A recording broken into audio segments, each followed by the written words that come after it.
Tonight, our continuing investigation into Arizona's ESA program. So here's a question. Should Arizona's school voucher program pay for a $16,000 cello? The I-Team's Craig Harris has been investigating Arizona's voucher system, and he's joining us now in studio with how there may finally be some restrictions put in place with Arizona's tax dollars. Craig? Hey, Mark and Caribe. As Arizona's Empowerment Scholarships, or ESAs, received national notoriety last year when it was discovered that $1 million in taxpayer funds were spent on Legos. Now, State Schools Chief Tom Horne is telling some parents no for questionable ESA purchases for their kids. We have a list of 35, but here's a few examples. A $5,000 Rolex watch, I suspect that was probably for a parent. A $24,000 golf simulator, probably also for a parent. Believe it or not, a vasectomy testing kit. Tom Horne is an unapologetic supporter of Arizona's voucher system, yet he tells the I-Team that the best way to protect it and to blunt critics of the program is to stop parents from misusing tax dollars.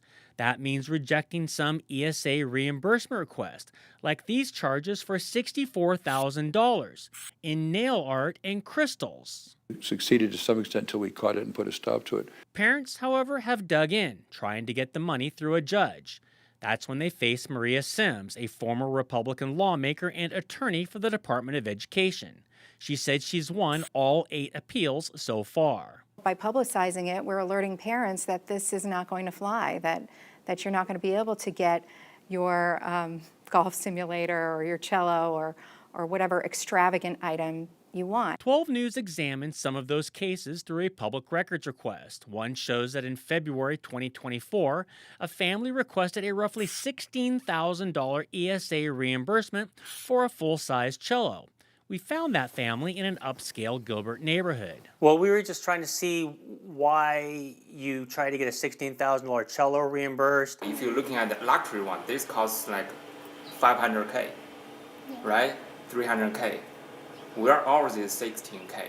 There are like less cheaper, like $2K, even $500 cello out there in the market, but that will not help our son at all. It will even damage or destroy his musical talent. Yeah. And the $16,000 is kind of in the low range actually. Horne said this family had already received ESA funds for a piano, a commercial KitchenAid mixer, private fitness lessons, a kayak, and Chinese calligraphy painting lessons. And they don't have any guideline beforehand, as we already made the payment, and then they come back and ask us so many questions. And after getting funds for all of this, the family put their child back into a public school.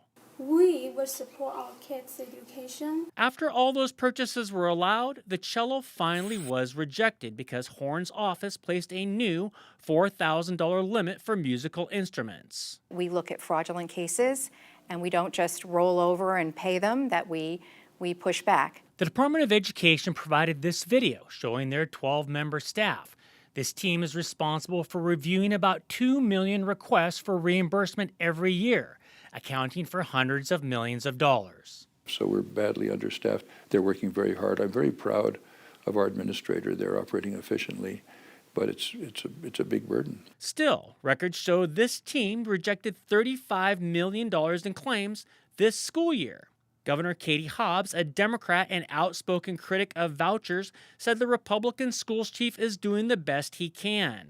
I think you've seen the superintendent kind of just throw up his hands over the lack of ability to administer because there's not funding to do so, and the program has grown so much. We also asked the governor about the cello. It's taxpayer money. It is taxpayer money, and taxpayers deserve accountability. They deserve reasonable guardrails that ensure that these funds are being spent on education, because these are funds that are being pulled out of their local public schools.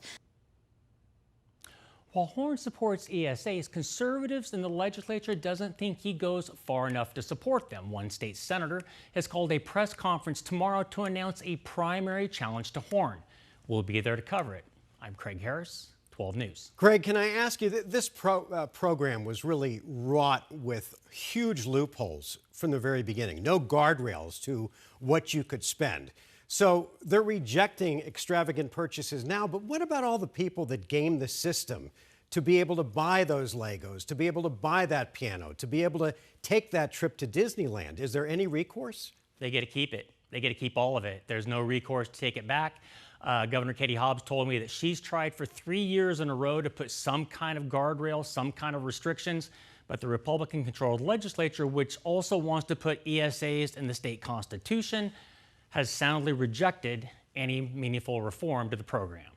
Really no different than taking advantage of that PPP money that so many people got in trouble for years ago during the pandemic.